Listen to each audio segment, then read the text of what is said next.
Die Holunderplantage der Familie Ritter mitten in der Rhön. Vor 20 Jahren galt Landwirt Martin Ritter damit noch als Exot im unterfränkischen Ostheim. Damals setzte er als erster hier auf Bio-Holunder-Anbau im großen Stil. Ein Wagnis. Wir experimentieren, wir sind offen dafür, wir suchen nach neuen Wegen, wir suchen nach kreativen Wegen, auch was Verrücktes. Und das ist eigentlich so unsere Welt.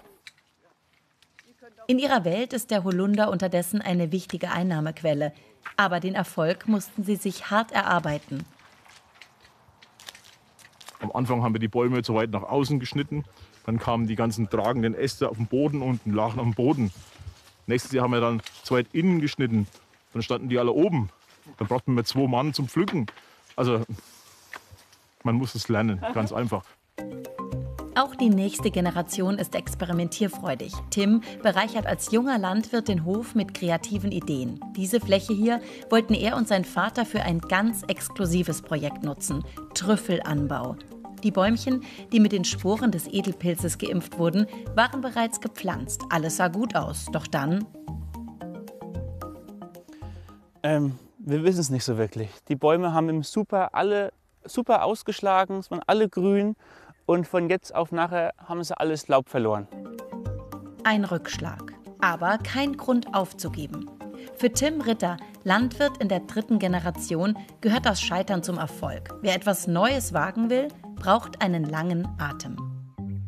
Es kann nach hinten losgehen. Man muss immer auch im Hinterkopf haben, es kann nicht funktionieren. Und dann muss man eine Lösung finden dafür.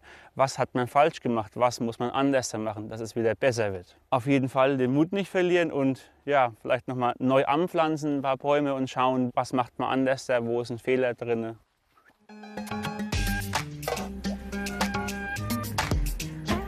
Die Putenzucht ist die sichere Einnahmequelle der Familie. Rund 3000 Tiere leben mit ihnen auf dem Hof.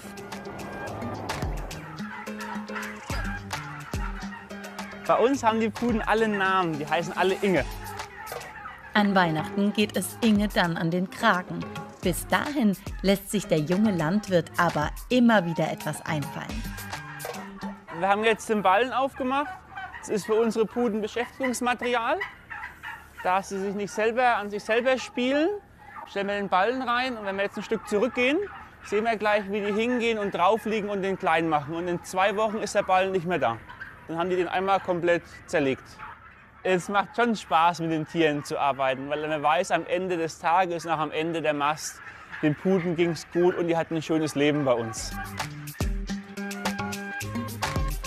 Mutig startet er direkt mit der nächsten Idee: Heimat in der Flasche. Das Aroma der Rhön, der Wiesen und Felder in einer Limonade. Aus Holunder, Quitte und Heu. Beim Heu ist auch ganz wichtig, man kann nicht jede Wiese verwenden. Man muss schauen, auf welcher Wiese wachsen welche Kräuter, welche Gräser, weil die machen den Geschmack aus. Da haben wir am Anfang auch gebraucht, um die richtige Wiese zu finden. Eine Limonadenwiese sozusagen. Viele Flaschen liefen hier in der Abfüllanlage im hessischen Flieden bei Fulda schon übers Band, bis der Geschmack schließlich stimmte. Außer Zitronen stammen alle Zutaten aus der Rhön. Doch wie das so ist bei natürlichen Inhaltsstoffen, Ertrag und auch Geschmack variieren. Es ist ein bisschen wie beim Wein. Jeder Jahrgang ist quasi anders. Das Gras wächst anders für das Heu. Die Holunder sind mal süßer, mal nicht so süß. Kommt darauf an, haben wir viel Regen, haben wir viel Sonnenschein.